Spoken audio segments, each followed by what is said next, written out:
here's how we can add a OneDrive to the files on your iPad. So let me show you how exactly it's going to work. If you're new here and first time on this channel, definitely subscribe for more tips and similar guides like this one. So at first, you need to download the OneDrive app from the App Store. Obviously, you probably know about that and you can use it through the application, but this is a crucial step because we need to have it as a separate standalone app on the iPad in order for us to add it to the Apple Files app, right? So just make sure you have it and that you are signed in with your Microsoft account and that you can actually use it.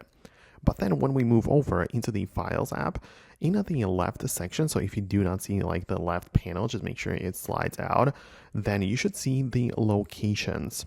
And these are the places which you can control and store files in. So by default, you should see the local storage as well as the iCloud storage, but even other third-party services are available in here.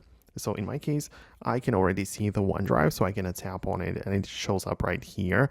So if you see it and you tap on it, you're likely going to get a pop-up which is going to ask you to turn it on. So you can click turn on and it's going to be available. But if you do not see it, just tap on the three dots above the left panel and click on edit sidebar.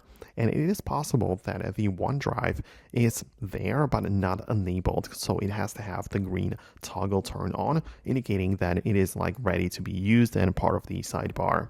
And obviously you can also reorganize it, so perhaps you can make it appear closer to the top if you prefer it that way. But that is all from me. I really hope that I was able to help you out with it. Thanks a lot for watching, and I hope to see you later in the next videos as well.